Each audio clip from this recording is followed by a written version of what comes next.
It's my HK P30. Oh yeah. Oh, I hate this thing.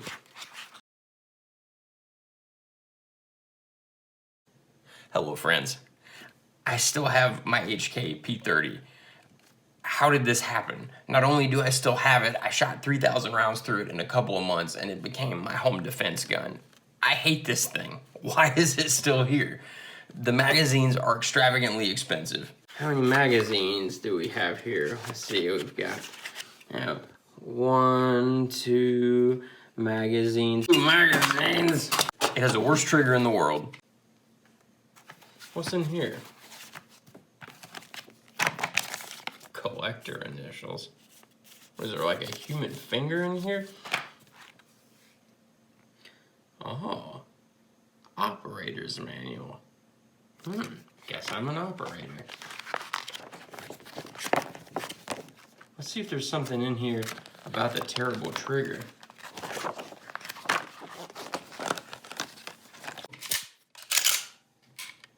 Oh, look at that trigger reset. Oh wait, there's not a trigger reset. Let's see. Grip panels. Let's see, we got some other stuff, some different stuff. Let's see. Maybe we'll have something here. A rally axle. Replaceable grip. But seriously, what happened? As you may recall from my initial review, I hated the gun, then it grew on me, then I moved on to other things, and that old P30 hate kind of crept back in my mind in between then and now. So one afternoon, as you do, I decided to shoot a few hundred rounds through it, just to make sure that I really wanted to get rid of it. You know, that old story. So I shot 300 rounds through it that day, and my groups were great, or at least, you know, great for me. So, yeah, I still wasn't sure. I took it back to the range a few days later and I shot it more, but I still wasn't sure, so I shot it more. And it went on like this for some time, and eventually the gun crept out of the case and started living on my bedside table. And then I'm on the internet looking at lights for it and lasers and night sights and a wedding ring and trigger jobs, and I'm not getting rid of it. It's here now. It just lives here permanently. That's how it's gonna be. And you know what? I'm worried that I like it now. I'm worried that, you know, there's been some kind of weird Stockholm syndrome where I've been around it so much, I've sort of, I don't know, come to identify with it and believe in its ideals. Its ideals of terrible trigger resets and really high bore axes. Yeah, I like it. I'm just truly head over heels in love with it.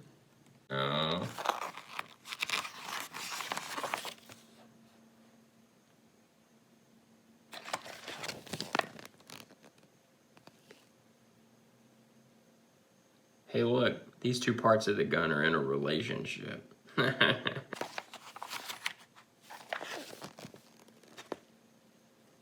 So, how has it performed?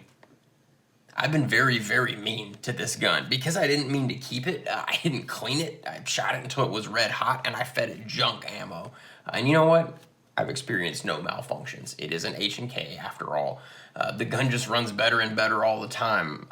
It shows no signs of wear and looks almost exactly the same as it did when I brought it home. It doesn't show any signs of fatigue.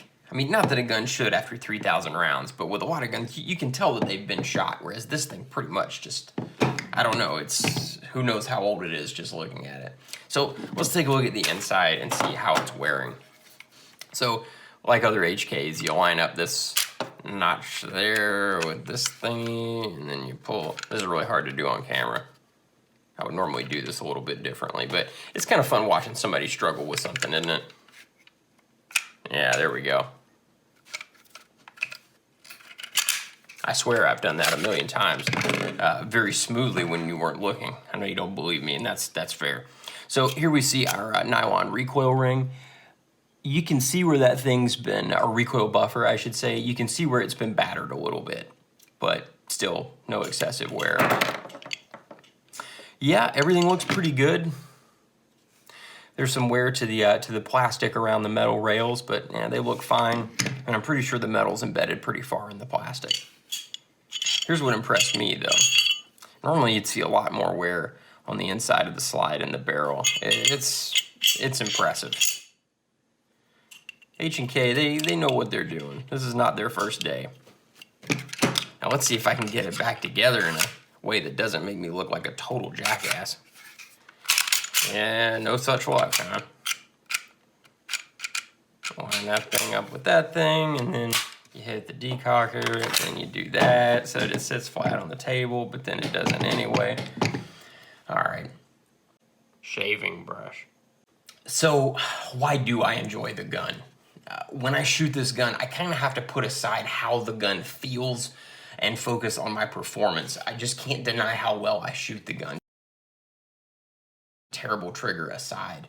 I'd love to tell you that this is a byproduct of putting 3,000 rounds through this gun, but yeah, we've had kind of that sort of relationship since I took it out of the box, really. The first day I got it, I didn't even bother to oil it. I shot 250 rounds through it, and it was fine. It did a really good job. The trigger was awful, but it ran, and it ran really well.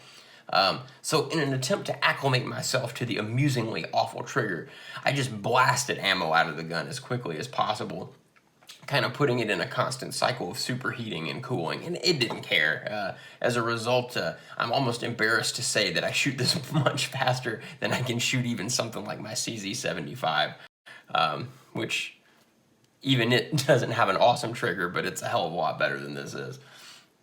The trigger never got better, by the way. Folks said to me, "Oh, it'll smooth out. You just keep shooting it and it'll smooth on out." And no, it's still terrible. But we've formed a sort of alliance, the trigger and I. I don't focus on the reset, and instead the gun rewards me with the utter lack of recoil that you experience thanks to the recoil buffer. That's why I really fell in love with this thing, joking aside. That's why this gun is my home defense gun. The recoil buffer is incredible. For something so light with such a high bore axis, the recoil is minimal. The effort normally expended tracking the front sight through recoil can be directed towards things like situational awareness, ignoring how awful the trigger is, that sort of thing. So, yeah, this gun is just very easy to shoot, and I don't know, I'm not one of the high bore axis people who wants to pin everything on that. Honestly, with most pistols, I could care less if it's a fun pistol to shoot, but it does empirically make some sort of difference. Now, how much difference, I think that's what we all end up debating, but this gun is perfectly weighted, it handles extremely well, the great grip kind of makes it feel like an extension of your person, though I will say, these are the glow-in-the-dark night sights that you have to charge with a flashlight. I really don't like these at all. I really don't. This gun will be getting Trijicon HD XRs. Like I said, the trigger reset utterly blows. But I just like the gun, and I don't know why. I'm here trying to justify to you why I like it, and I guess I kind of can't. It's just really fun to shoot, and I shoot it really well, and I trust it. I know unequivocally that it will work. If I call on it in the middle of the night, it'll be there. If I can remember to charge the damn night sights, I guess. Thank you all for watching. I really appreciate it. There's lots more stuff coming. I really hope you enjoyed this. I hope you also have a wonderful evening, and I will speak with you soon. Good night.